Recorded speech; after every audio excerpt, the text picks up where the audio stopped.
November 1881, the Arizona Territory.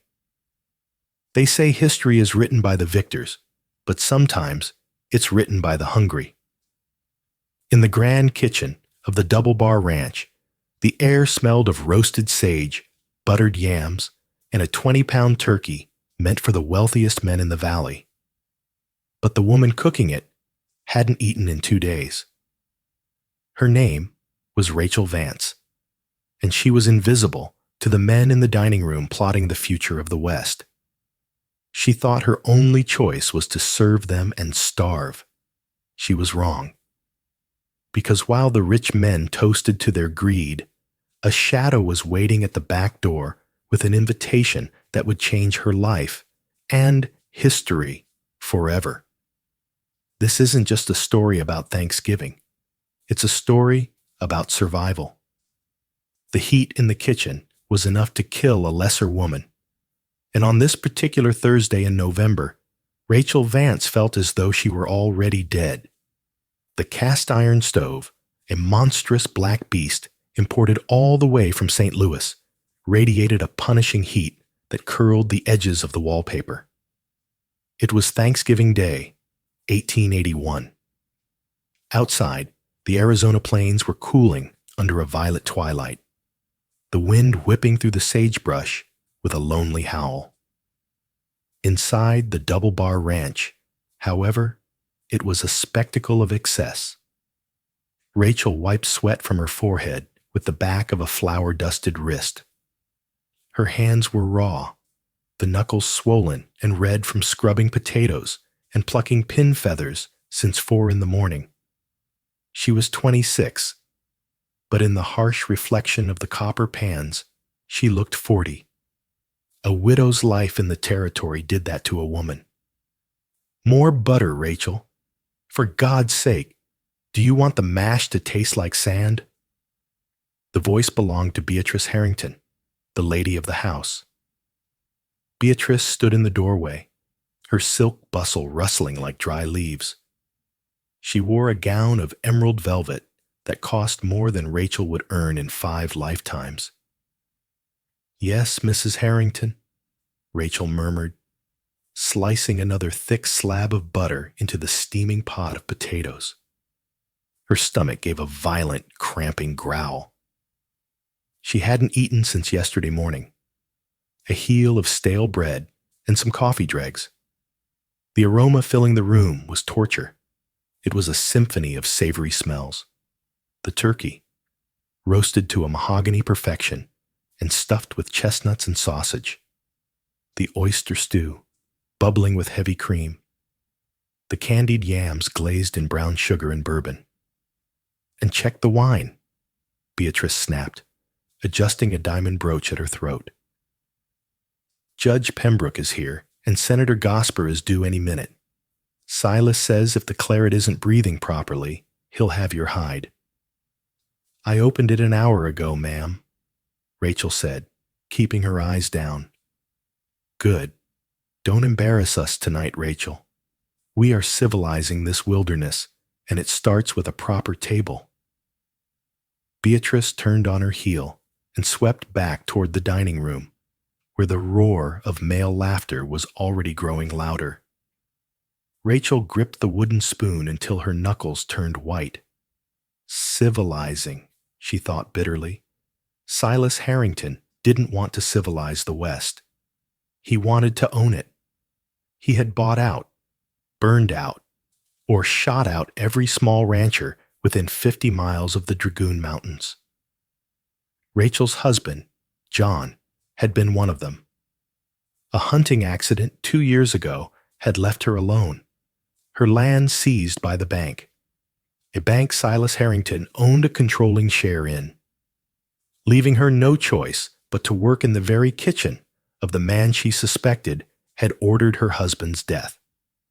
She checked the turkey again, basting it with its own juices. The golden skin crackled. It was a masterpiece, and she wouldn't taste a single bite of it. The swinging door pushed open, not by Beatrice this time, but by Thomas, the elderly house steward. He looked sympathetic, but tired. "They're seating," Thomas whispered, grabbing a tray of crystal goblets. "Harrington is in a mood. He's arguing with the judge about the railroad contracts." "Let him argue," Rachel said, her voice raspy. "I just want to get this food out so I can go to the bunkhouse and sleep." "You all right, girl?" Thomas paused. "You look pale." "I'm fine, Thomas. Just heat exhaustion. Here." He quickly checked over his shoulder, then reached into his pocket and pulled out a small, shriveled apple. "Found it in the cellar. It ain't much, but it'll hold you." Rachel looked at the apple like it was gold bullion. "Thank you," she whispered, quickly hiding it in her apron pocket. She couldn't eat it yet. If Beatrice walked in and saw her eating while the guests waited, she'd be fired without pay. "Get the soup," Thomas said, composing his face into a mask of servitude. Showtime. The dining room of the Double Bar Ranch was designed to intimidate.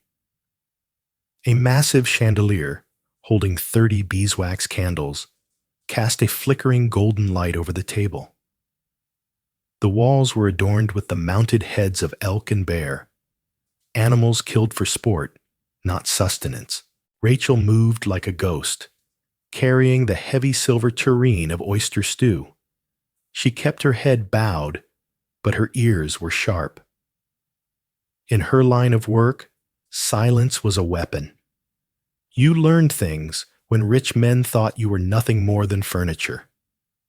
Silas Harrington sat at the head of the table. He was a large man, his face flushed red from whiskey and the heat of the fire. His mustache was waxed to sharp points, and his eyes were small, dark beads that missed nothing.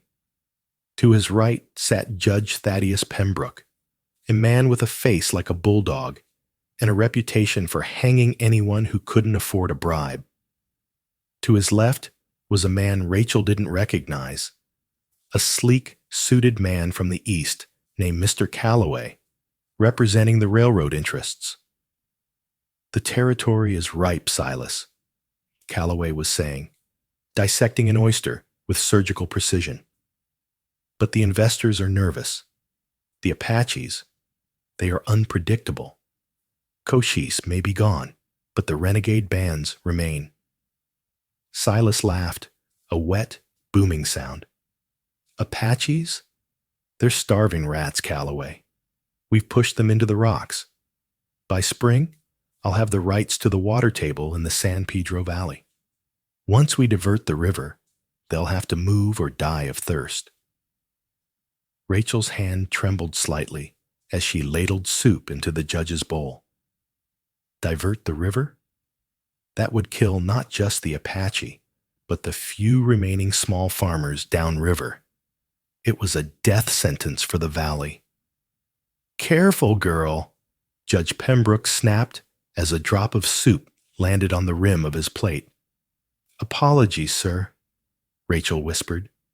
"Good help is so hard to find out here," Silas grumbled, tearing a chunk of bread. "But back to the point. The Land Commission meets next month. Judge, I trust you have the documents ready?"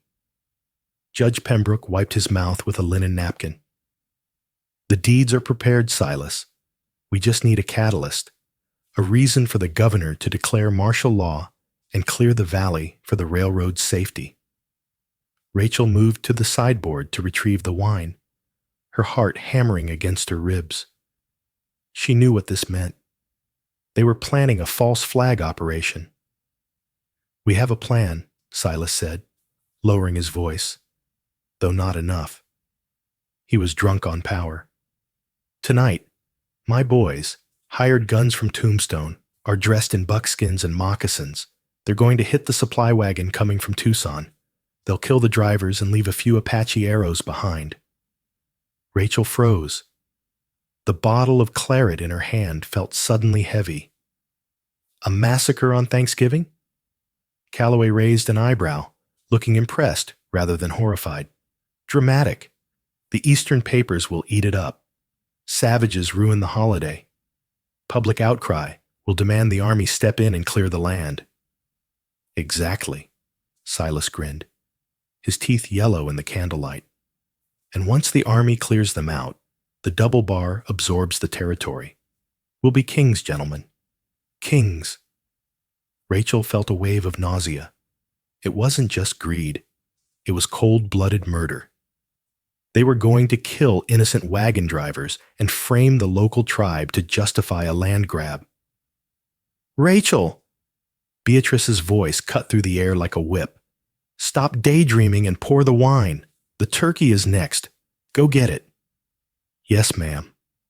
Rachel retreated into the kitchen, her mind racing. She was shaking so hard she had to lean against the doorframe. She was trapped. If she spoke up, they'd kill her. Silas Harrington made people disappear for far less than this. She looked at the magnificent turkey sitting on the counter. It represented everything wrong with this night. Gluttony built on blood. She felt a sudden, fierce urge to spit on it, to throw it on the floor. But she needed this job. She needed to survive. She grabbed the heavy platter, the smell of sage now sickening her. She turned to the back door to let in a draft of cool air to steady her nerves. She unlatched the heavy oak door and pushed it open, inhaling the crisp night air. And that was when she saw him. He wasn't standing. He was crouching by the woodpile, so still he looked like a part of the landscape. Rachel gasped, nearly dropping the turkey. The man rose slowly. He was Apache. His hair was long and black, held back by a simple red cloth. He wore a faded calico shirt and buckskin leggings that had seen miles of hard travel. He held a Winchester rifle loosely in one hand, but the barrel was pointed at the ground. Rachel's instinct was to scream. Every story told by men like Silas Harrington said that these men were demons, killers of women and children. But he didn't move to attack.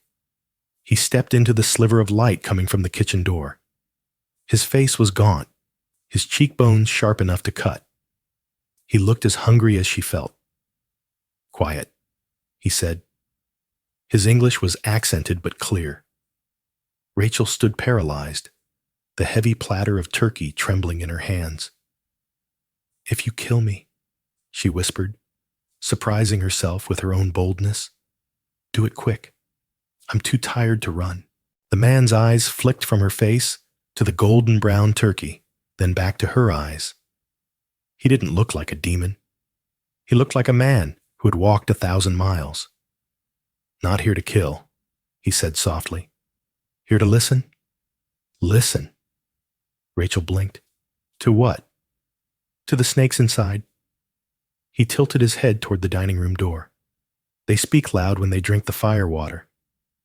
Rachel realized with a jolt that he had been outside the window. He had heard the plan. You know, she breathed, about the wagon, the ambush. The Apache nodded. My name is Taza. The men they send, they dress like my people. They want to make the soldiers come. They want war. They're going to kill the drivers, Rachel said, the horror rising in her throat again. Tonight. My men are already waiting for them, Taza said calmly. We will stop the fake Apaches, but we cannot stop the lies that come from this house. He looked at her intensely. You are not one of them. I watch you. You work. You starve. They eat. Rachel looked down at the turkey. It was absurd. She was holding a 20-pound symbol of wealth while talking to a man her employer wanted to exterminate. I have nowhere else to go, she said, her voice cracking. This is my job. Is it? Taza asked. He took a step closer. The smell of pine and wood smoke clung to him. You cook for the men who killed your man. The platter slipped in Rachel's hands. She caught it against her hip, grease staining her apron. What did you say? John Vance. Taza said the name with respect. He was a good man. He let my horses drink at his creek when the summer was dry. Harrington wanted his water. Harrington's foreman. He put the snake in your husband's bedroll. It was no accident. The world seemed to tilt on its axis. Rachel had always suspected, but hearing it from this stranger, this enemy, shattered the last remnant of her loyalty. The grief she had buried under months of hard labor exploded into white-hot rage. Rachel! Beatrice's shrill scream came from the dining room. Where is that turkey? Rachel looked at the door, then back at Taza. They feast on death, Taza said. He gestured toward the dark expanse of the plains behind him. We have a fire. We have deer meat. We have truth. Come eat with us. It was an insane proposition. To leave the safety of the ranch house, to walk into the night with a band of Apache warriors. It was social suicide. It could be actual suicide. But then she looked at the turkey. She thought of Silas Harrington's yellow teeth tearing into the meat. She thought of John dying alone on the range because of a rattlesnake that shouldn't have been there. Rachel! The dining room door banged open. Thomas stood there, looking panicked. Rachel, bring it now. He's throwing things. Rachel looked at Thomas, then at the turkey. A strange calm settled over her. No, she said. What? Thomas blinked. Rachel turned to Taza. Hold the door. What are you doing? Thomas asked, stepping into the kitchen. Rachel lifted the massive platter. They want their turkey, Thomas. They can have it. She walked not toward the dining room, but toward the open window that overlooked the dog run, where Silas kept his prize hunting hounds. They were vicious, starving beasts, kept hungry to make them hunt better. Rachel, don't! Thomas gasped. With a heave of effort, Rachel hurled the 20-pound masterpiece, stuffing, chestnuts, and all, out the window and into the dirt of the yard. The hounds erupted into a frenzy of barking and snarling as they descended on the bird. Rachel wiped her greasy hands on her apron and untied it, letting the dirty fabric drop to the floor. She felt lighter than she had in years. Tell Mr. Harrington, Rachel said, her voice steady. That dinner is served. She turned to Taza. The Apache warrior was actually smiling, a rare, faint expression. Let's go, she said. Taza nodded and vanished into the darkness. Rachel Vance stepped out of the warm, golden light of the kitchen and into the cold, dangerous, liberating night. She didn't look back. The night air was a shock to the system, colder and sharper than the stifling heat of the kitchen. But to Rachel, it felt like the first breath she had taken in 2 years. Taza moved with a fluid, silent grace, leading her away from the sprawling complex of the Double Bar Ranch and into the scrub brush. 100 yards out, in the shadow of a dry creek bed, 2 horses were tethered. They weren't the high-bred thoroughbreds Silas Harrington kept in his stables. These were Mustang ponies, small, wiry, and scarred from life in the rocks. Can you ride? Taza asked, untying the reins of a painted mare. I grew up on a ranch before I was a servant, Rachel said, taking the reins. She hitched up her heavy skirts, uncaring of the impropriety, and swung herself into the saddle. It was a rough wooden saddle, covered in a blanket, but it felt solid beneath her. We ride hard, Taza warned. The wagon is 2 hours away at Coyote Pass. The snakes will strike soon. They took off, the hooves muffling against the soft sand of the wash. Rachel rode behind Taza, her mind racing. She had just abandoned her livelihood, humiliated the most powerful man in the territory, and ridden off with a man the law considered a renegade. She should be terrified. Instead, She felt a strange, vibrating anger that fueled her. They rode for an hour, climbing higher into the Dragoon Mountains. The terrain turned jagged, the moonlight casting long, skeletal shadows through the cactus and mesquite. Finally, Taza slowed. They had reached a small depression in the rocks, a temporary camp. 3 other Apache men were there, huddled around a small, smokeless fire. They looked up as Taza approached, their expressions unreadable. Taza spoke to them in his tongue, gesturing to Rachel. She caught the word Harrington. The men's eyes hardened, but they nodded. One of the men, older with a face like weathered leather, handed Rachel a tin cup and a strip of meat. "Eat," Taza said, dismounting. "You are weak. You cannot fight on empty blood." Rachel took the meat. It was venison, roasted over a fire, unseasoned and tough. She bit into it, tearing the flesh with her teeth.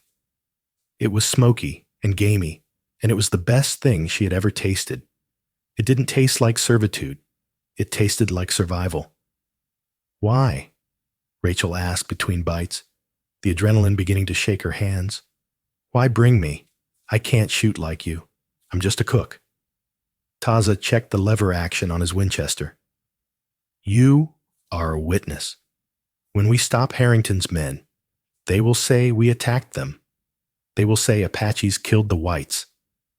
But if a white woman, a woman from Harrington's own house, sees the truth, the judge cannot ignore that." "Judge Pembroke is in Harrington's pocket," Rachel spat, tossing the rest of the venison into her mouth. "He won't care."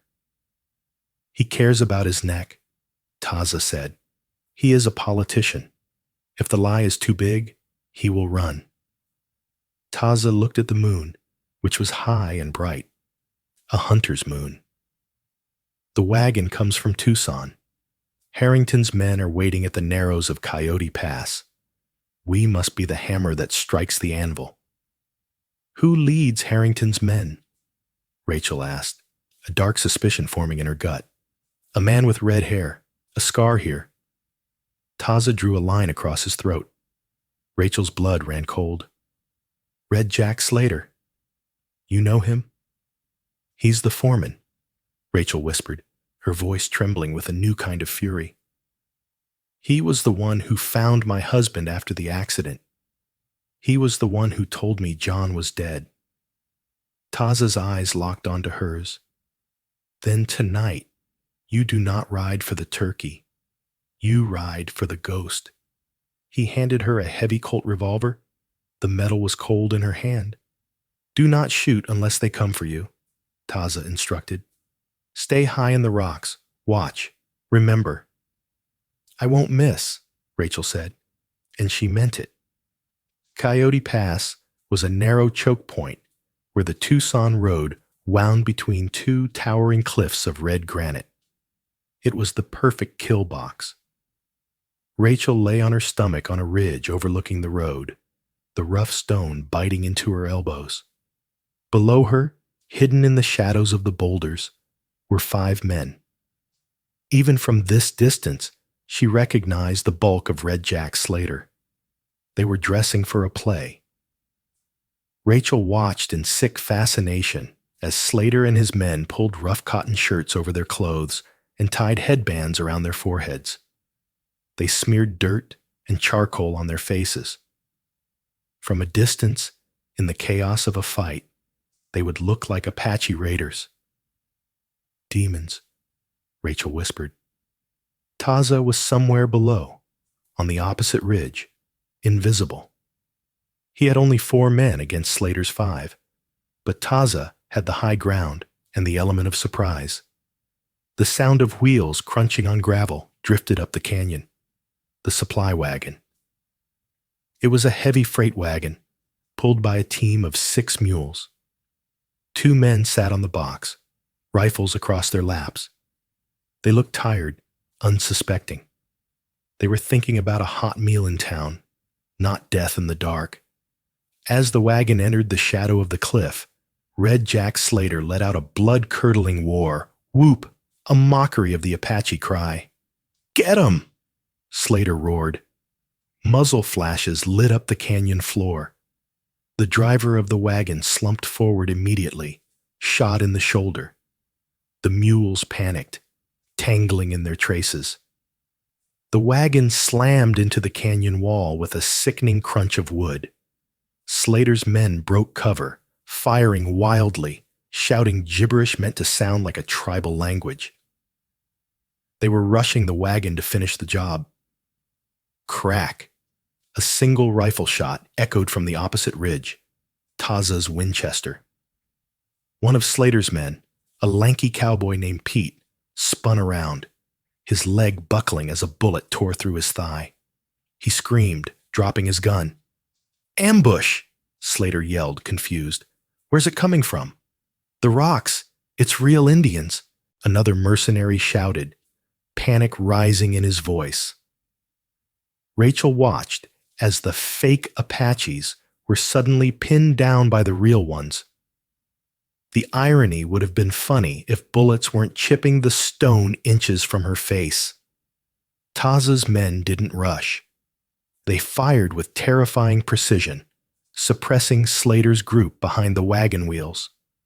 "Flank them!" Slater screamed. "Get up the ridge!" Two of the mercenaries started scrambling up the slope, directly toward Rachel. She froze.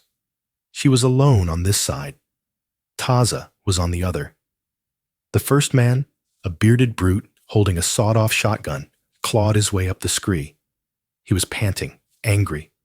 He crested the ridge not 10 feet from her. He saw her. He blinked, the charcoal on his face making his eyes look wide and white. "What the? A woman?" He raised the shotgun. Rachel didn't think. She didn't hesitate. She remembered the heat of the kitchen. She remembered the sneer on Silas Harrington's face. She remembered John's empty side of the bed. She leveled the heavy Colt, holding it with 2 hands, and squeezed the trigger. The gun kicked like a mule, nearly flying out of her hands. The roar was deafening. The bullet didn't kill him, but it struck the rock right next to his hand, sending a spray of granite into his face. He howled, blinded, and stumbled backward, losing his footing. He tumbled down the steep slope, crashing into the brush below. The second man saw his partner fall and hesitated. That hesitation cost him. A shot from Taza's position took the hat off his head. He threw his gun down. I quit, Jack. They got us pinned." Down below, Red Jack Slater was realizing the tide had turned. He was alone behind the wagon wheel. The drivers were wounded, but alive, hiding under the buckboard. "Taza!" Slater yelled, recognizing the tactic. "You red devil! Come down here and fight me." "Throw the gun, Slater." Taza's voice echoed off the canyon walls. "Or the next one is in your belly." Slater looked at the cliffs. He looked at his wounded men. He spat on the ground, cursed, and tossed his revolvers into the dust. Taza signaled. His warriors emerged from the shadows like ghosts. They descended on the mercenaries, binding their hands with rawhide. Rachel scrambled down the slope, her legs shaking but holding her up. She walked straight to where Red Jack Slater was being tied up. Slater looked up at her, squinting through the gloom. "Rachel? The cook? What in hell's name?" Rachel stepped close, the smell of gunpowder clinging to her dress. "I'm not the cook tonight, Jack." "You're making a mistake, girl," Slater sneered, though fear flickered in his eyes. "Harrington will skin you alive." "Harrington isn't here," Rachel said coldly, "and you're going to tell the judge exactly who told you to dress up like that." "I ain't saying nothing." Taza stepped forward, his knife glinting in the moonlight. He didn't threaten violence. He just cut a piece of fringe from Slater's disguised shirt. "You dress like Apache. Then you will be judged by Apache law, unless the white man's law takes you first. Slater swallowed hard. Okay. It was Harrington. He wanted the Land Commission to declare an emergency. Just don't let him. He nodded at Taza. Scalp me. We do not scalp, Taza said, with quiet dignity. We want justice. Load them in the wagon. We are going to a dinner party. The grandfather clock in the hallway chimed 10 times, each hollow note echoing like a funeral toll through the dining room of the Double Bar Ranch. Inside, the atmosphere was suffocating. The fire in the hearth had burned down to glowing embers, casting long, dancing shadows that looked like grasping fingers against the velvet wallpaper. The air was thick with the smell of stale cigar smoke, spilled claret, and the nervous sweat of guilty men. Silas Harrington sat at the head of the table, his collar unbuttoned, his face a mottled map of broken capillaries and rage. He was drunk, but it was a cold, lucid kind of drunkenness. He swirled the amber liquid in his crystal glass, staring at the empty spot in the center of the table where the turkey should have been. The turkey incident, as it would surely be whispered about in Tucson parlors for months, had soured the evening. But Silas had bigger concerns than a bird fed to the hounds. It's late, Silas, Judge Thaddeus Pembroke muttered, pulling a gold watch from his vest pocket for the 5th time in 10 minutes. His hand trembled slightly. The messenger from town. He should have been here by now. If the attack happened at 8? Patience, Thaddeus, Silas growled, his voice rasping like a file on steel. Great changes require patience. Slater knows his business. By morning, the wires will be singing all the way to Washington. Massacre in the Dragoon Mountains. The army will be here in a week. Mr. Calloway, the railroad representative, sat perfectly still. He hadn't touched his wine. He was a man of numbers, and the numbers tonight weren't adding up. He looked at the dark windows, rattled by the increasing wind. And the girl? Calloway asked softly. The cook? She ran off into the night. A loose end, Silas. Loose ends have a habit of becoming nooses. She's nothing, Silas spat, slamming his glass down hard enough to crack the stem. A hysterical widow. She'll freeze to death in the scrub, or the wolves will get her. Good riddance. I'll hire a Chinaman from the rail camp tomorrow. They cook better anyway. I don't like it, Pembroke whined, wiping his forehead with a linen napkin. It feels wrong out there. Too quiet. You're an old woman, Thaddeus, Silas sneered. I own this valley. I own the sheriff. I own the bank. And after tonight, I'll own the water. Nothing happens in this territory unless I say it happens. As if to answer him, the wind outside shrieked, a mournful, tearing sound that seemed to shake the very foundations of the ranch house. The heavy velvet drapes billowed as a draft found its way through the cracks. Then came the sound. It wasn't a knock. It wasn't the polite rap of a messenger. It was a heavy, dull thud against the front doors, the sound of wood hitting wood with violent intent. Silas froze. Finally, he grunted, composing his face into a mask of authority. Thomas, get the door. That will be Slater with the news. But Thomas didn't appear. The house was silent. The thud came again, louder, and then the unmistakable sound of the heavy oak latch shattering. The double doors to the grand foyer flew open with a crash that shook the floorboards. A gust of freezing night air rushed into the house, sweeping down the hallway and into the dining room, extinguishing the candles in the chandelier one by one until only the firelight remained. Silas stood up, knocking his chair backward. What in the hell? "Sit down, Silas." The voice was unrecognizable. It wasn't the submissive mumble of a servant. It was the voice of a judge passing sentence. Rachel Vance stepped into the flickering light of the dining room. She was a terrifying vision. Her hair, usually pinned back in a severe bun, was wild and tangled, whipped by the wind and smelling of sagebrush.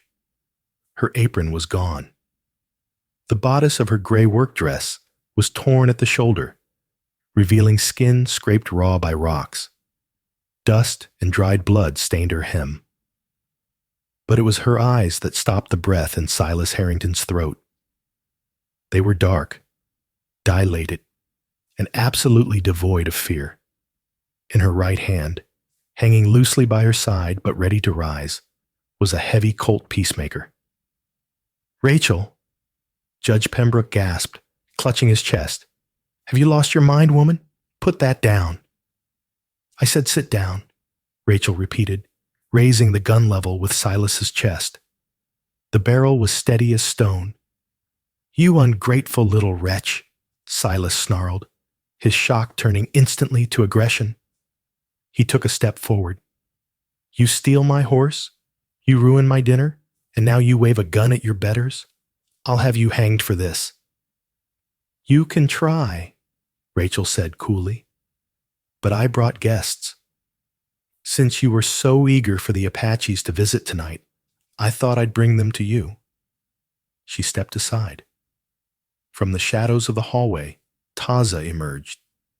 He seemed to fill the room, not with bulk, but with presence. He held his Winchester rifle across his chest. Behind him, 3 other Apache warriors stepped into the firelight. Silas went pale. "Renegades," he breathed, his eyes darting to the gun rack on the far wall, 20 feet away. "You let savages into my house?" "Not savages, Silas," Rachel said, her voice dripping with venom. "Witnesses." Taza whistled, a sharp, cutting sound. 2 of the warriors dragged a heavy bundle forward and dumped it onto the expensive Persian rug in the center of the dining room. The bundle groaned. It was a man, bound hand and foot with rawhide strips. He was battered, his lips split, one eye swollen shut. He was wearing buckskin leggings, a red headband, and his face was smeared with charcoal and red ochre paint in a crude imitation of Apache markings. Silas Harrington looked down at the man, and for the first time in 20 years, true terror gripped his heart. "Jack?" Silas whispered. Red Jack Slater, the foreman of the double bar, the feared enforcer of Harrington's will, looked up through his good eye. He looked pathetic. He looked broken. "I'm sorry, boss," Slater wheezed, spitting blood onto the rug. They was waiting for us. At the pass." Rachel walked over to Slater. She reached down and grabbed the collar of his buckskin shirt, hauling his head up so the light hit his painted face. "Look at him, Judge," Rachel commanded, turning to Pembroke. "Look closely." The judge was trembling so hard his teeth chattered. He leaned forward, squinting. He's wearing war paint." "Fake war paint," Rachel corrected. "Tell them, Jack. Tell the judge who painted your face. Tell him who told you to attack the Tucson wagon and scream like an Apache while you killed innocent men." Slater hesitated, his eyes darting to Silas. "Don't you say a word, Slater," Silas roared, veins bulging in his neck. "She's lying. It's a trick. She's conspiring with them to rob me." Taza stepped forward. He didn't shout. He didn't raise his weapon. He simply pulled a long, serrated hunting knife from his belt. He looked at Slater with eyes as cold as the winter moon. "The white man's law is slow," Taza said softly. "My law is fast. Speak the truth, or you will not speak again." Slater broke. The fear of the silent Apache warrior outweighed his fear of his employer. "It was Silas," Slater screamed. the confession pouring out of him like vomit.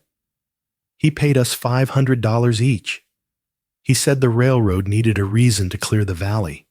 He told us to kill the drivers and leave Apache arrows. He made us do it. The silence that followed was heavy enough to crush a man. Mr. Calloway slowly placed his napkin on the table. He stood up, smoothing his suit jacket. His face was unreadable, but his eyes were calculating. "Is this true, Harrington?" Calloway asked, his voice devoid of emotion. "Did you stage a massacre to manipulate the Railroad Commission?" "It's a lie," Silas screamed, backing away until he hit the sideboard. "A coerced confession. Look at them. They tortured him. You're going to take the word of a servant and a savage over mine? I am Silas Harrington. I built this territory."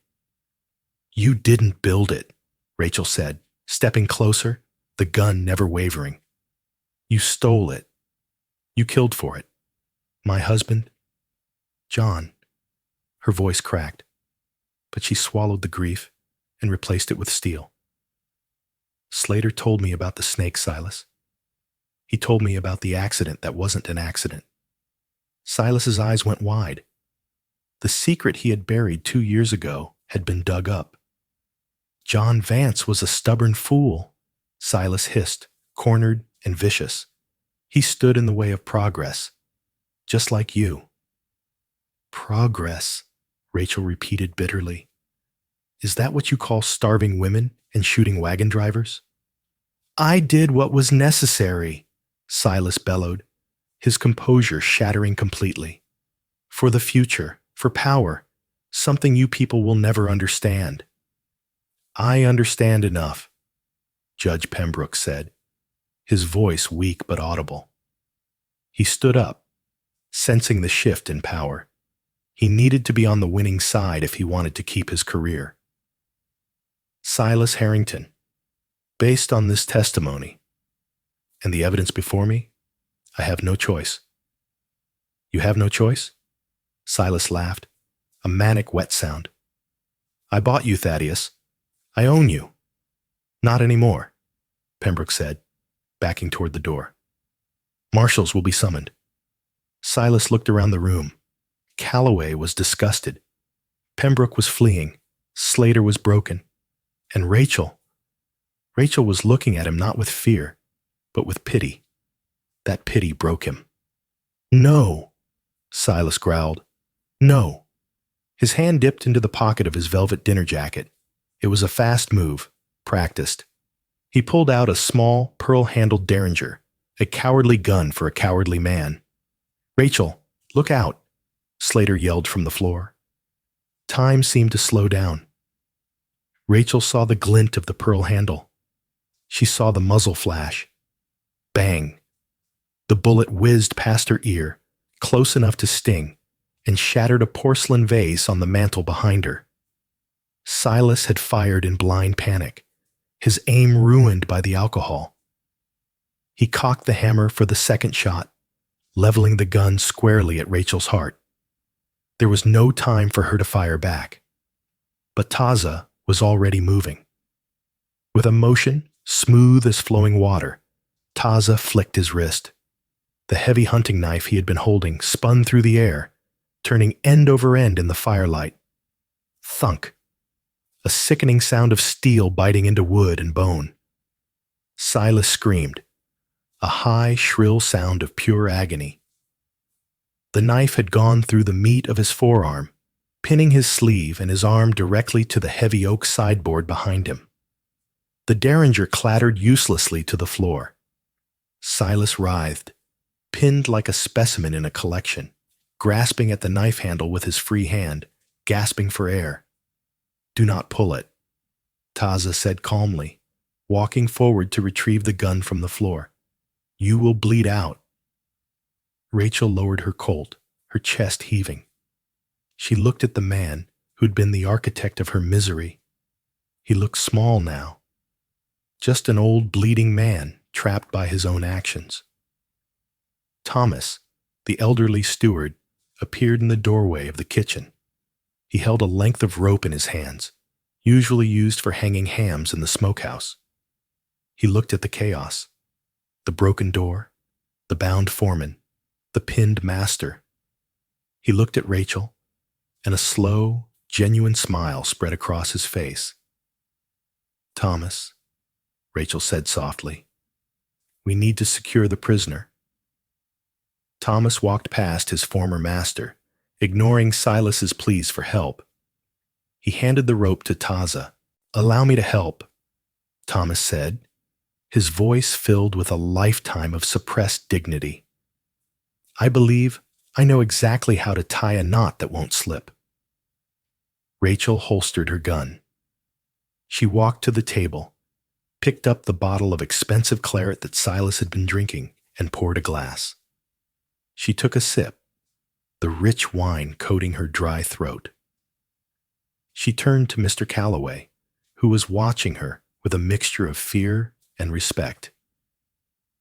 "Mr. Calloway," Rachel said, "I believe the dinner is over. But if you want to do business in this valley from now on, you'll be dealing with honest folks, not murderers." Calloway nodded slowly, adjusting his tie. "I believe you are right, Mrs. Vance. I believe you are right." Outside, the storm broke, the wind dying down as if the earth itself was finally exhaling. The reign of the Double Bar Ranch was over. The sunrise the next morning didn't look like any dawn Rachel had seen before. Usually, the Arizona sun was a harsh, bleaching force that promised only heat and labor. Today, as it crested over the Dragoon Mountains, it painted the sky in soft hues of lavender and gold. It looked like a promise. Sheriff Hollister and 2 U.S. Marshals had arrived shortly after midnight, summoned by a terrified stable hand who had ridden for town the moment the shooting started. They found Silas Harrington not as the king of the valley, but as a whimpering, broken man pinned to his own furniture, bleeding onto the floorboards he had prized more than human life. They led him out in irons at first light. Rachel stood on the porch, wrapped in a wool blanket Thomas had found for her. The wind had died, leaving the air crisp and silent. As the marshals dragged Silas down the steps, he stopped. He looked older, smaller. His velvet jacket was ruined, his face gray, with pain and blood loss. He looked up at Rachel, his eyes burning with a final, impotent malice.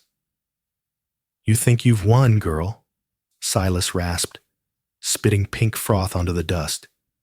"You're nothing. You're a penniless widow. You'll starve without me. You'll be begging at my cell door for a job within the month." Rachel looked down at him. She didn't feel the fear she expected. She felt only a hollow kind of pity. "I'd rather starve on my feet than eat on my knees, Silas," she said quietly. "And I won't be visiting you. Where you're going, they don't serve turkey."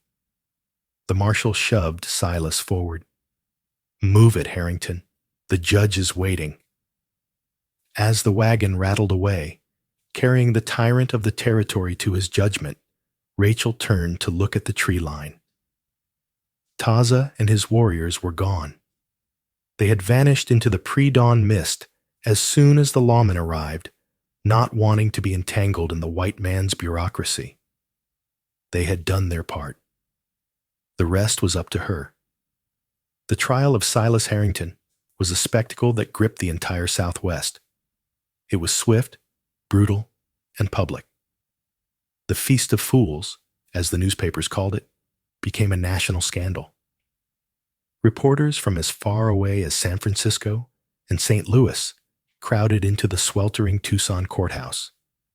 They scribbled furiously as Red Jack Slater, seeking a plea deal to avoid the hangman's noose, sang like a bird. He detailed the bribes, the intimidation, the false flag attacks, and the murder of John Vance. Judge Pembroke, seeing the writing on the wall, had turned state's evidence, resigning in disgrace to avoid prison. His testimony sealed Silas's fate. On the final day, Rachel took the stand. She didn't wear a veil. She wore her simple gray dress, her back straight, her hands folded in her lap. She told the jury about the kitchen, the heat, the hunger. She told them about the turkey thrown to the dogs. She told them about the choice between safety and truth. When the gavel fell, the sound echoed like a gunshot. Silas Harrington was sentenced to life in the territorial prison at Yuma, a hellhole carved into rock where the heat drove men mad. His assets were seized, his empire dissolved. But justice didn't put food on the table. 3 weeks later, Rachel stood before the ruins of her old home. The Vance homestead, which had been seized by the bank 2 years ago, had been returned to her by court order. But it was a skeleton of a ranch. The windows were broken, the corral fences were rotted, and the well pump was rusted solid. The cattle were long gone, absorbed into Harrington's herds. She stood in the center of the dusty yard, the deed in her hand, feeling the crushing weight of reality. She had her freedom, but she had nothing else. No money, no stock, no help. Bit of a fixer-upper, isn't it? Rachel turned. A wagon was coming up the track, loaded with crates, tools, and sacks of flour. Driving the team was Thomas, the former steward of the Double Bar. He was wearing work clothes, denim and flannel, instead of his stiff butler's uniform. He looked 10 years younger. "Thomas?" Rachel blinked. "What are you doing here?" Thomas pulled the mules to a halt and hopped down. "Well, Mrs. Vance, it seems the new owners of the Double Bar property are a mining conglomerate from the East. They wanted to bring in their own staff. I found myself unemployed." He patted the side of the wagon. "However, the court awarded back pay to the staff for years of distress. I have a little nest egg, and I always hated polishing silver. I thought I might try my hand at carpentry. I hear this place needs a foreman." Rachel felt tears prick her eyes for the first time since the ordeal began. "I can't pay you, Thomas. I have nothing." Thomas smiled, a genuine, warm expression. "We'll figure it out. First, we fix the roof. Then we fix the world." Winter came hard to the Dragoon Mountains that year. Snow dusted the red rocks, and the wind howled through the canyons. But inside the Vance cabin, there was warmth. The roof was patched. The stove was lit. Thomas had proven to be as good with a hammer as he was with a wine list. They had managed to trade some salvage tools for a few chickens and a milk cow. It wasn't much, but it was theirs. On Christmas Eve, a silence fell over the valley. Rachel was kneading dough in the small kitchen, the smell of yeast rising in the warm air. The dogs, 2 strays she had adopted, barked at the door. Rachel wiped her hands and opened it. Standing in the snow, wrapped in a heavy buffalo robe, was Taza. He held the reins of 2 horses, strong, healthy mares. Behind him were 3 more horses, tied in a string. "You survived the winter," Taza said, his breath pluming in the cold air. "We did," Rachel said, smiling, "though we're eating more beans than beef." Taza nodded toward the string of horses. "Wild mustangs. We broke them in the high valley. They are strong. Good for pulling plows. Good for riding." "They're beautiful," Rachel said. "But Taza, I can't buy them. I have no money." "Not for sale," Taza said. "For trade." "I have nothing to trade," Rachel replied, confused. Taza looked at her, his dark eyes serious. "You gave us the truth. You gave us our name back. The white papers. They stopped calling us devils. They write about Harrington now. The army has stayed in the fort. We have had peace for 1 moon." He handed her the lead rope. "These horses are the treaty between the Vance Ranch and the people. Rachel took the rope. The leather was worn and soft. It was a gift of immense value, enough horseflesh to start a real herd, to plow the fields in the spring. It was a future. "Come inside," Rachel said, stepping back. "It's not a feast. It's just stew and fresh bread. But it's warm." Taza hesitated, looking at the white woman's house. Then he nodded. He tied the horses to the rail and stepped across the threshold. Thomas looked up from the fire, where he was whittling a piece of cedar. He stood up and offered his hand to the Apache warrior. Taza took it. They sat at the rough-hewn pine table.